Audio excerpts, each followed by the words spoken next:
12월 첫 주 3일은 대강절이 시작되어지는 기독교에서 가장 중요한 절기 중에 하나입니다. 이 대강절은 예수 그리스도의 오심을 기다리는 절기입니다.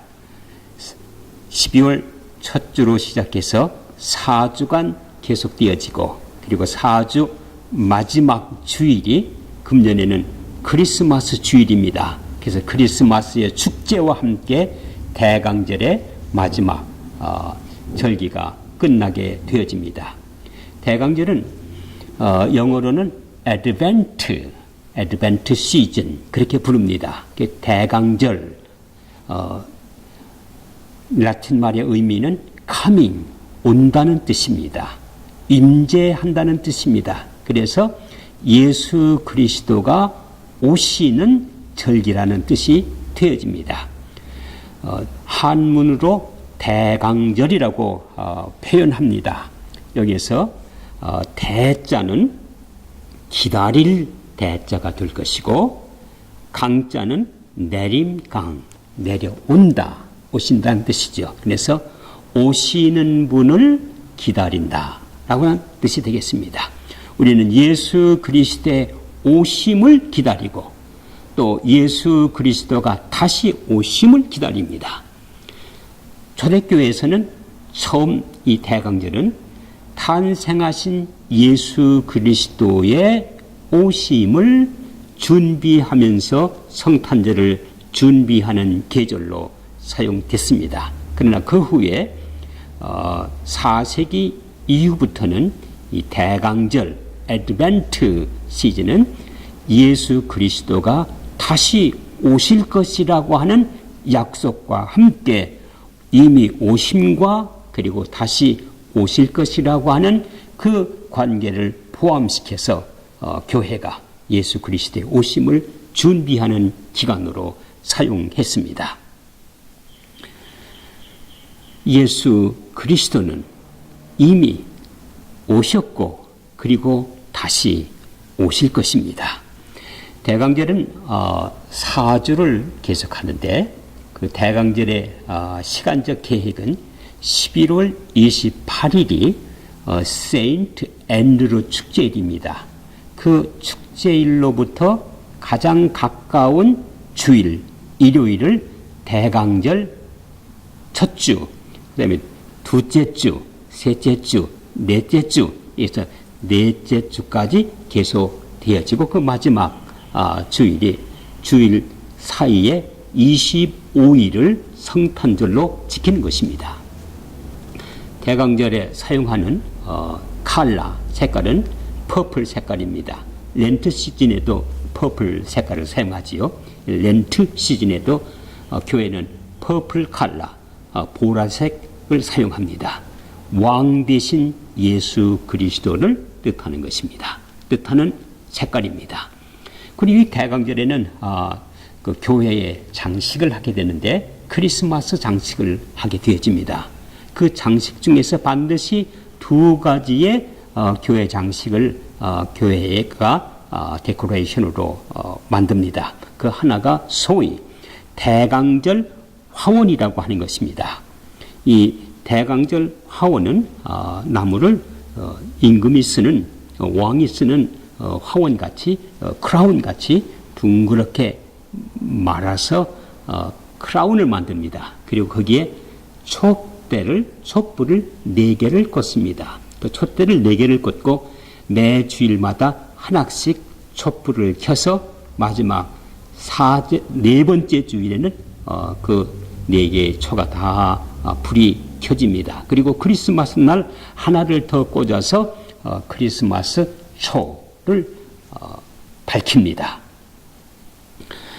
또 하나는 대강절이 되어지면은 주일학교 어린이들과 함께 예수 그리스도가 탄생하셨던 그 말구유를 상징적으로 만들어서 교회 제단 앞에 놓습니다.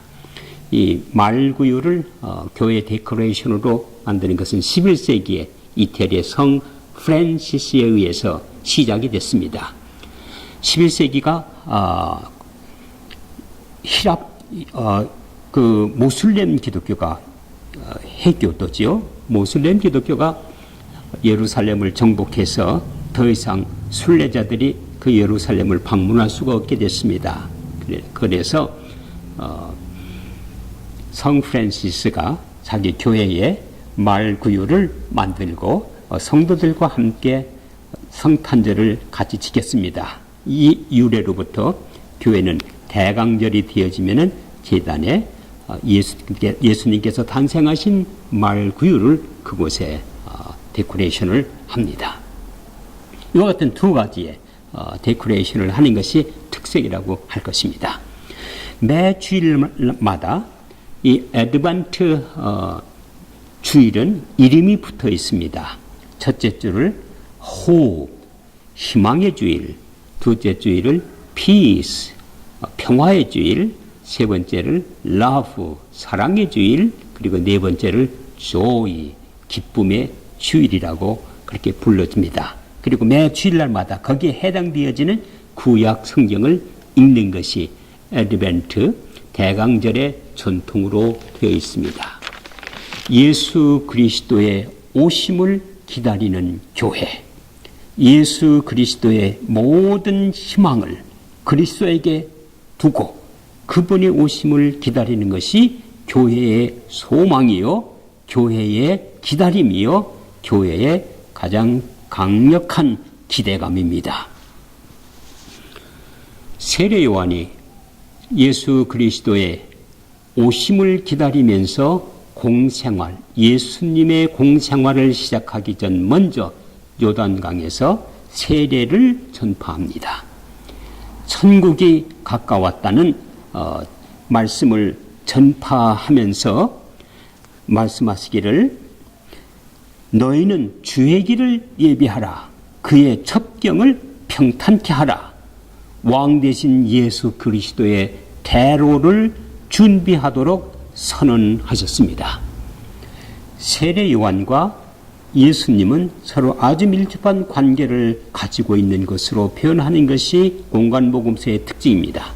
누가복음에서는 세례 요한과 예수님이 친척 관계로 되어 있습니다. 그리고 마가복음에서는 예수 그리스도의 메시지, 첫 번 메시지였던 회개하라, 천국이 가까웠느니라 하는 선포와 세례 요한의 천국이 가까웠다는 선포와 같은 공통점을 이루고 있습니다.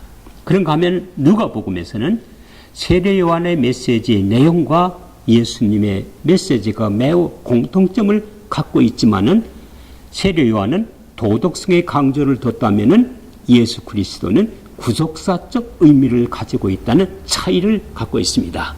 예를 들면은 누가복음에서 세례 요한이 선포합니다.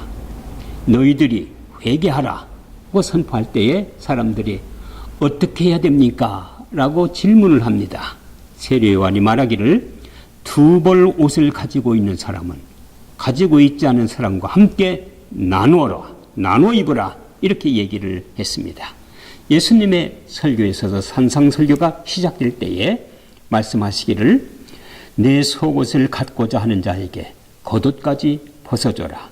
이렇게 함으로써 너희가 하나님의 자녀가 될 것이다 라고 말씀하십니다. 세례 요한은 도덕적인 관점에서 이 설교를 했다면 예수님은 구속사적 관점에서 구약이 그 예수 그리스도의 가르침 속에 이미 완성됐다고 하는 관점에서, 구속사적인 관점에서 설명을 했습니다. 세리들이 세례 요한에게 나왔습니다. 우리는 어떻게 해야 될까요? 너희가 정한 세금 위에는 더 이상 거둬들여서는 안 되느니라고 선포합니다. 예수님의 스토리 속에서는 세리장 삭개오가 예수님을 만나고 고백하기를 내가 다른 사람들로부터 늑탈한 것이 있다면 4배나 갚겠습니다. 그럴 때 예수님이 너도 오늘 아브라함의 자손이 되었도다 구속을 선포합니다. 군인들이 세례 요한에게 나왔습니다.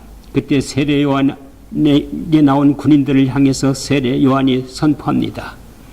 너희들이 사람들에게 가진 재물을 늑탈하지 말라. 그리고 받은 요금으로 족한 줄 알라 하고 도덕적인 선포를 했습니다.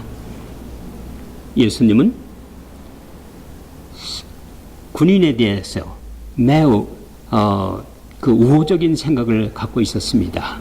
그리고 예수님께서 십자가에 달려 들어가실 때에 그 군인들이 그 중에 백부장이 예수님의 죽으심을 바라보면서 고백하기를 이는 진정으로 하나님의 아들이다 라고 고백을 합니다. 그가 구속사적 사건 속에 포함시켰습니다.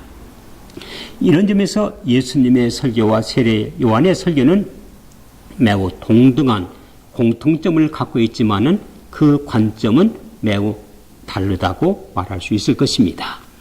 오늘 세례 요한은 그 메시지 속에서 아직도 우리는 오늘날 그분의 메시지 속에서 애드벤트, 대강절에 가져야 될 가르침, 그 정신과 의미를 깨달을 수 있습니다. 그 첫 번째가 두 벌옷을 가진 사람은 없는 자에게 나누어져라. 이 나누다란 말은 쉐어링, 서로 공유하다는 뜻입니다. 오늘날 문제는 무엇입니까? 가진 자가 홀로 갖는다는데 문제가 있습니다. 이것을 같이 나눌 때에 그 사회는 평화로운 사회가 될 것입니다. 이웃과 함께 같이 나눌 때에 비로소 그 사회는 사랑이 형성될 것입니다. 두 번째로 세리들이 세례 요한에 나왔을 때에 너희들이 정한 세금 외에는 더 이상 거둬들여서는 안 된다.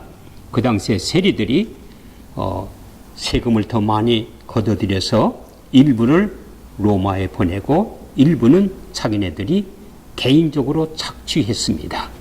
경제적으로 커럽션, 부패되지 않는 사회, 경제적으로 정의가 실현되는 사회가 바로 진정한 사회라 할 수 있을 것입니다. 이와 같은 사회가 되도록 지금도 예수님은 세례 요한의 메시지를 통해서 분명하게 가르치고 있는 것입니다. 그리고 세 번째가 군인들에게 이야기합니다. 너희들의 힘을 그리고 너희들의 권리를 가지고 강포하지 말고 받은 임금을 족한 줄로 알라고 선포했습니다. 부패라고 하는 것은 무엇입니까? 자기의 작은 권리나 권력을 가지고 부당하게 이익을 거둬들이거나 이익을 착취하는 것을 가리켜서 우리는 부패라고 말할 수 있을 것입니다. 오늘날 사회가 여기에 문제가 있는 것 같습니다. 자기의 작은 권력 그리고 사회적인 지위를 통해서 부정에 개입함으로써 사회를 병들게 합니다. 호주의 법과 규정 중에서 이런 규정이 있습니다.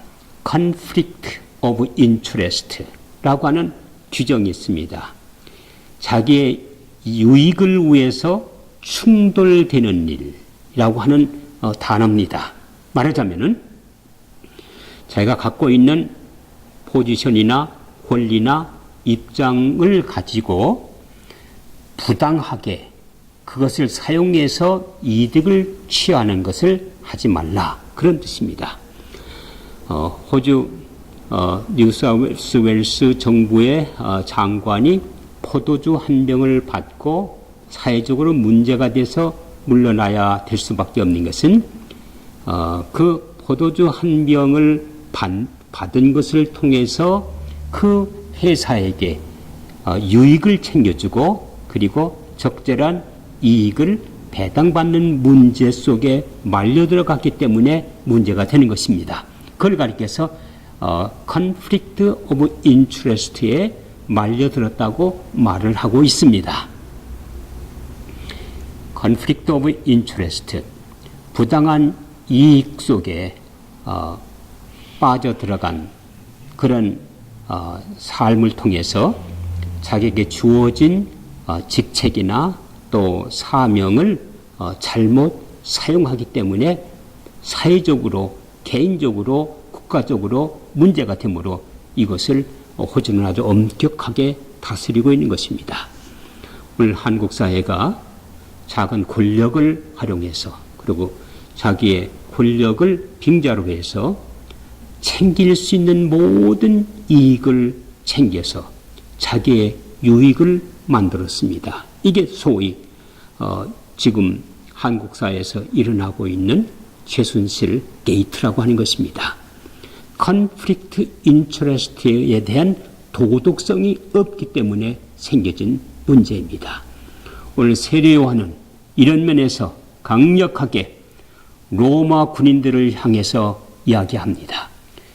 이익 그리고 자기들의 하나의 유익을 위해서 가지고 있는 책임과 권리와 포지션을 활용하지 말라는 것입니다.